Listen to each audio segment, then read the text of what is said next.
कैसे करो ना विदा।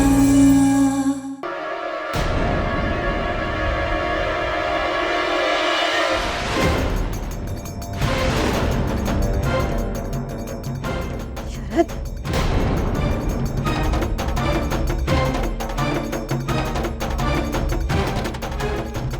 ये सब क्यों आए हैं सब यहाँ?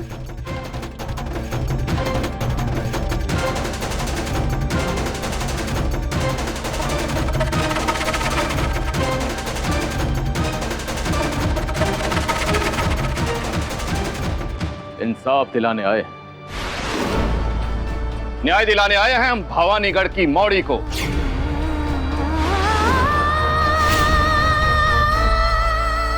क्योंकि हम सच्चाई जान गए कि हमारी रेवा के माथे पर कलंक का टीका किसी और ने नहीं बल्कि राजमहल के किसी मर्द ने लगाया है।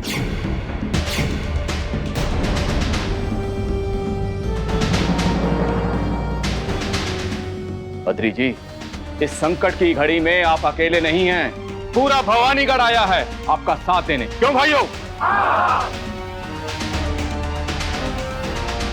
बस आप हमें वो राजचिन्ह दे दीजिए, फिर देखिए क्या करते हैं हम उस पापी के साथ।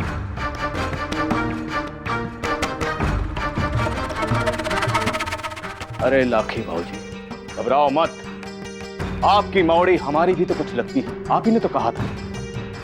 इसलिए रेवा को इंसाफ दिलाना हमारा कर्तव्य है और हम उसे इंसाफ दिला के रहेंगे, गुनहगार चाहे जो भी।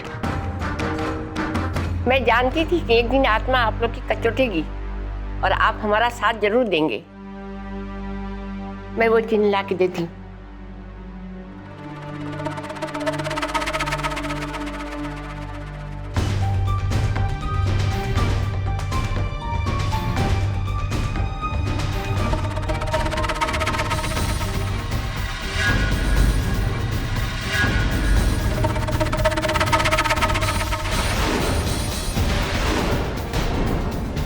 तो चलो भाइयों, देर किस बात की, महल चले, उन्हें यह बताने कि गरीब की इज्जत इतनी सस्ती नहीं होती।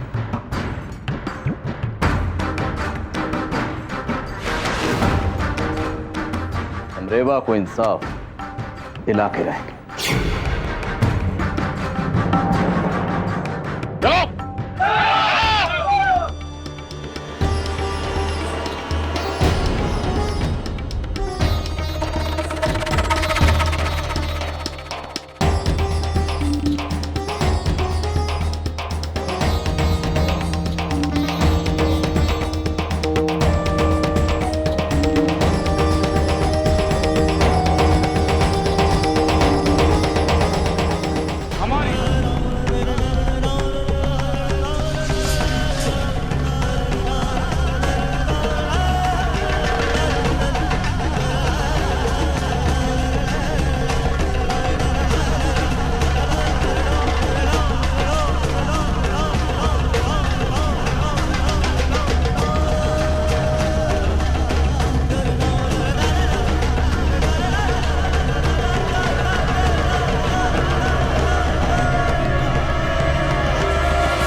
रानी माँ, बाहर आइए, बाहर आइए रानी माँ। गरीब की मौड़ी को इंसाफ दो। ये आवाजें कैसी? बाहर आइए रानी माँ, रानी माँ, बाहर आइए। हाँ रानी माँ, गरीब की मौड़ी को इंसाफ दो। हाँ इंसाफ दो। क्या हो रहा है? हाँ, शोर है ये? रानी माँ को बाहर बुलाइए, बात करने आए हैं उनसे। क्या बोला तू? हाँ, राजमहल के दरवाजे पे खड़ा होके तू रानी माँ का नाम इतनी बदतमीजी से ले रहा है? जितना धरती के ऊपर दिख रहे हो उतना ही धरती के अंदर दबा गई है। जितना चाहे दम करो दाई माँ, लेकिन हम रानी माँ से जवाब लिए बिना नहीं जाएंगे। हम ये जानकर रहेंगे कि वो इस राजमहल की चार दीवारी के पीछे हमारे गांव की मौड़ी की जिंदगी खराब करने वाले को काहे को छुपाए बैठी है। मुखिया, अपनी अम्मा के ब्याह में अपनी बुद्धि दहेज में दे दी थी क्या? हाँ, जो तू रानी माँ पे इतना घटिया इल्जाम लगा रहा है।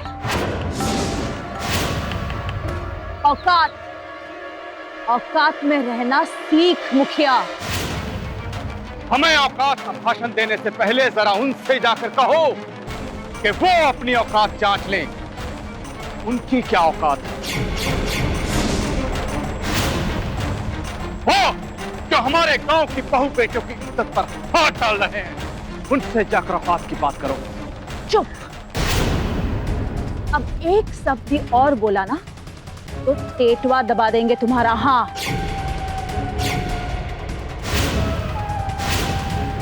निकल, दक्षिण दिशा से पलटो और निकलो यहां से। आज नहीं, हमें बहुत बार धमकाकर यहां से वापस भेजा गया है, लेकिन आज हम न्याय पाकर जाएंगे। रानी माँ को हमारे सामने आना होगा।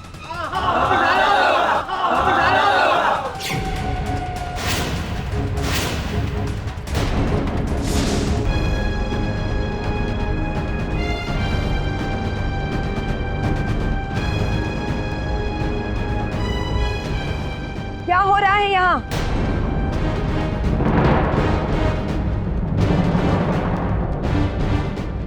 कोई एक हमें बताए कि बात क्या है?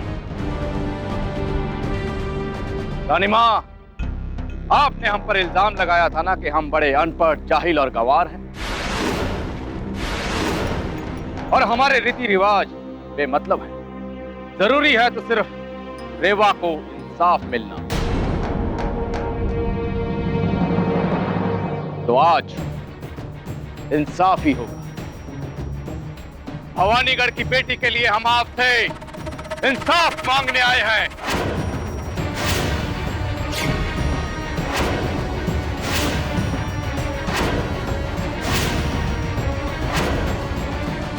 हाँ, हमने कहा था और अब भी वही कहेंगे कि इस वक्त रेवा को संभालने की जरूरत है, उसे न्याय दिलवाने की जरूरत है।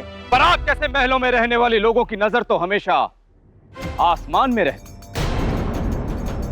तो आपको जमीन पर चलने वाले इंसान कहां नजर आए? पर हमें वो इंसान दिखते हैं, हम उनका दर्द महसूस कर सकते हैं।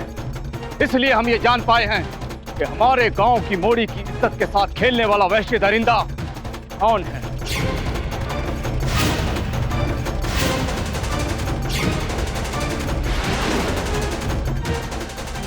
आप जानते हैं उसे? हमें उस राक्षस का नाम बताइए।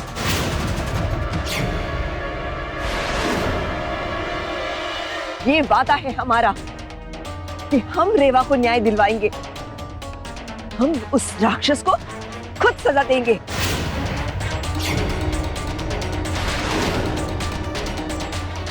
बताइए उसका नाम। सबूत लेके आए इस बात का कि हमारी रेवा का शील भंग करने वाला इसी महल की चार दीवारी के पीछे अपना काला चेहरा लिए खड़ा है।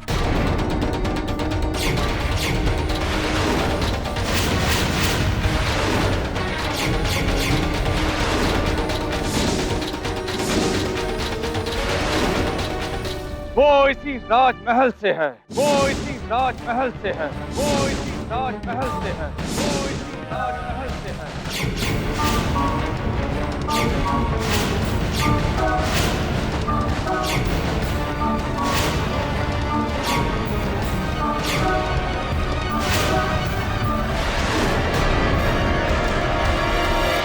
इस पाप का तूफान आपके महल से उठा है रानी माँ, वो इसी राजमहल में है और हमें उसके लिए यथा योग्य दंड चाहिए।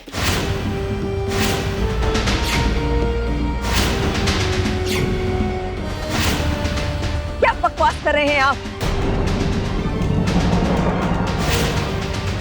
राजमहल पर कीचड़ उछालने की हिम्मत कैसे हुई आपकी?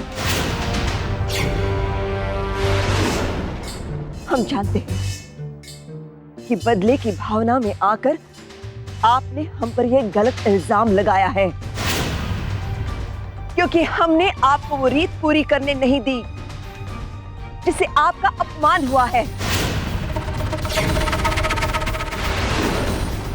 लेकिन अहंकार में आकर आपने राजमहल की दीवारों पर जो कीचड़ उछाला है, उसके परिणाम के बारे में तो सोचते। परिणाम से डरने वालों में से हम नहीं है रानी मां। ये बात हमारे गांव की मौड़ी की इज्जत की है, इसलिए हम सबूत के साथ आए।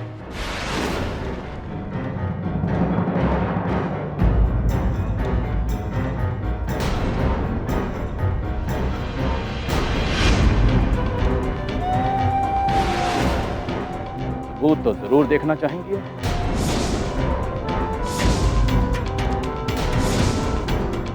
तो ये है वो सबूत।